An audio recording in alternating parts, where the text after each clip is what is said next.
ठीक है बेटा, कल हम बात कर रहे थे चैप्टर चल रहा था हमारा दक्षिण मूर्छा और राम का विलाप, लेखक गोस्वामी तुलसीदास। तो यहाँ तक हो गया था कि रावण द्वारा सीता का हरण किया गया था। उसके बाद लक्ष्मण को जो है मूर्छित किया गया इंद्रजीत के द्वारा। फिर हनुमान जी सुसैन वैद्य जी को लेके आए। फिर संजीवनी बूटी लेने के लिए हिमालय गए। हिमालय पर्वत से आते समय भरत जी द्वारा हनुमान जी को घायल कर दिया गया। फिर भरत जी से परिचय पाकर हनुमान जी लंका की ओर चले गए। वहां पर श्री रामचंद्र जी जो है अपने छोटे भाई लक्ष्मण को जो है, जो बेहोश हो रखे हैं, जो बेसुध पड़े हैं, मूर्छित हैं, उनको उठाने के लिए तरह तरह के प्रयास कर रहे हैं। एक अबोध बालक की तरह जो है उनको पुकार रहे हैं कि भैया तुम उठते क्यों नहीं हो। ये हमने कल पढ़ा था। फिर यहाँ पे कल सुतपित नारी भवन परिवार वाली बात भी आई थी कि यहाँ पे बेटा दोबारा मिल सकता है। धन अगर किसी का समाप्त हो जाए या बर्बाद हो जाए तो दोबारा कमाया जा सकता है। नारी अगर किसी की, स्त्री भी अगर किसी की मर जाए तो वो दोबारा आ सकती है। परिवार अगर किसी का बिछड़ जाए तो अलग आ सकता है। लेकिन मिलहु न जग वही सहोदर भ्राता, लेकिन जो सगा भाई है उसको जो है उसको वो नहीं मिल पाता। यानी कि अपने भाई को जो है अपनी स्त्री से भी जो है रामचंद्र जी ने यानी कि सीता जी से भी अधिक तवज्जो दी है। यहाँ पे जो है फिर पुरुष प्रधान समाज का पता चलता है बेटा। ठीक, तो इस तरह से जो है जब बोलते हैं कि जब तुम्हारी माता जी ने जो है तुम्हें मेरे भरोसे भेजा था, तुम्हें अब उनको कौन सा मुंह अयोध्या जाके दिखाऊंगा, इस तरह से जो है व्याकुल होकर श्री रामचंद्र जी लक्ष्मण जी को जगाने का प्रयास कर रहे हैं।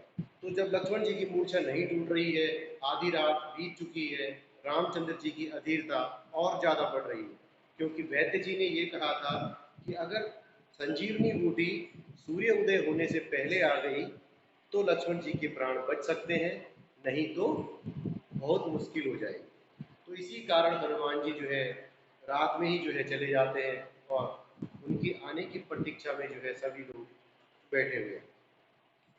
तो इस तरह से अब आगे इससे क्या था, अब अपलोक शोक सुत तोरा सिही कठोर उर्मोरा।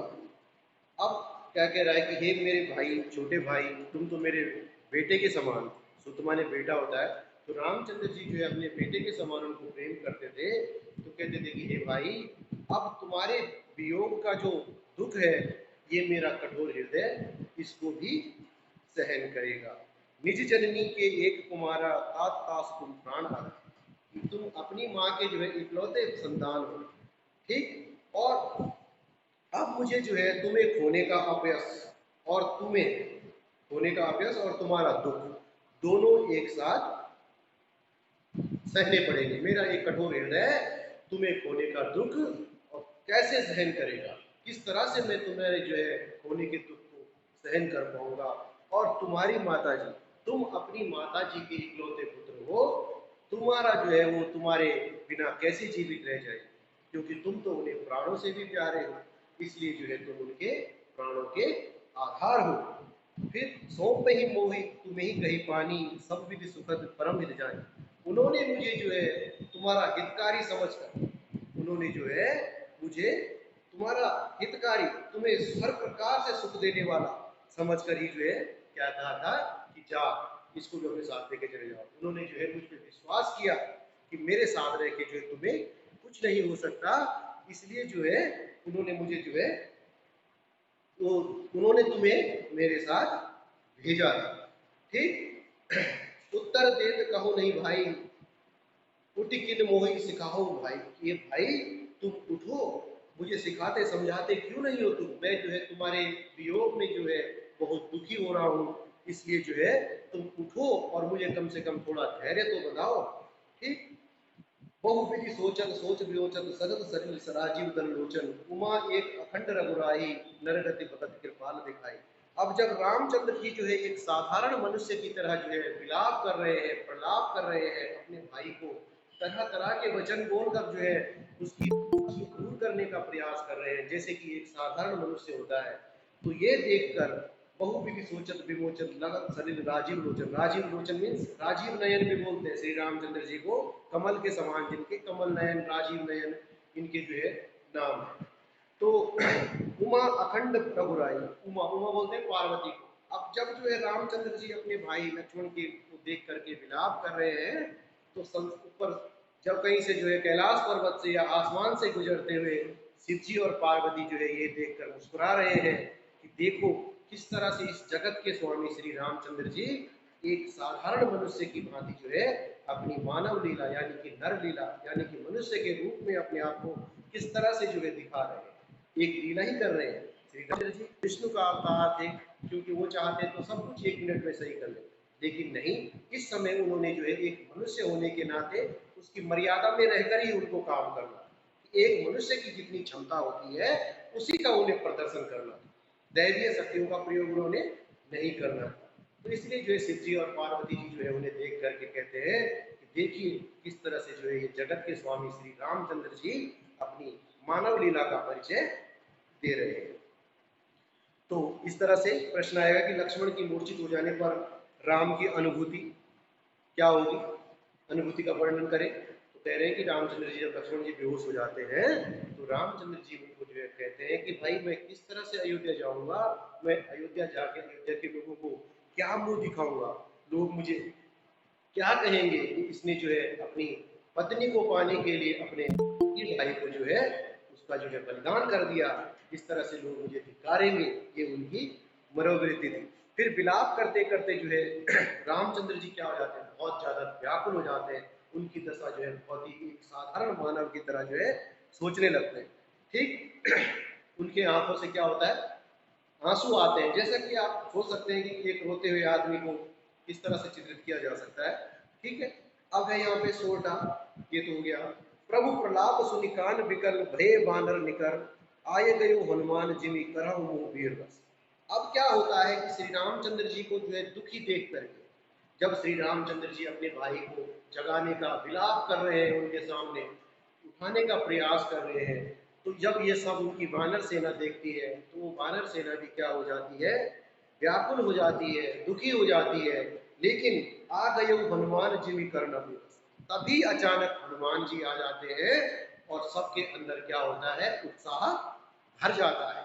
जैसे ही जो श्री रामचंद्र जी विलाप कर रहे थे, रात धीरे धीरे बीत रही थी, सब जो है दुखी हो रहे थे, हताश हो चुके थे, निराश हो चुके थे कि अब लक्ष्मण जी के प्राणों की रक्षा कैसे होगी। रामचंद्र जी व्याकुल थे, साथ में उनको देख करके वानर सेना भी व्याकुल हो गई, दुखी हो गई, बिल्कुल जो है उनके अंदर शोक की लहर दौड़ रही। लेकिन अचानक तभी हनुमान जी आते हैं और सबके अंदर क्या हो जाता है, एक उत्साह भर आता है कि अब शायद लक्ष्मण जी के प्राणों की रक्षा की जा सकती है। प्रभु प्रलाप सुनिकान विकल भय बानर निकर आ गयो हनुमान जी मुँह वीर रस। वीर रस मीन उत्साह, वीर रस का स्थायी भाव, उत्साह। रस होते बेटा हमारे पास, रस छंद अलंकार, श्रृंगार रस, वीर रस, करुण रस, रौद्र रस, ये हिंदी में जो है रस भी होते हैं, छंद होते हैं, अलंकार होते हैं, ये आप आगे पढ़ेंगे। फिर उसके बाद जब हनुमान जी आ जाते हैं, हरसि राम भेटे हनुमान, भेंट माने गले मिलते हैं, खुशी के मारे हनुमान के गले मिलते हैं। अति कृतज्ञ प्रभु परम सुजान, और उसके प्रति श्री हनुमान जी के प्रति जो है श्री रामचंद्र जी कृतज्ञता व्यक्त करते हैं। एक होता है कृतज्ञ, कृतज्ञ यानी कि जो एहसान मानने वाला, और एक होता है कृतज्ञ, एहसान नहीं मानने वाला। ठीक, कृतज्ञता व्यक्त करते हैं उनके प्रति कि उनका एहसान मानते हैं कि हनुमान जी ने बहुत बड़ा एहसान हमारे कर दिया है।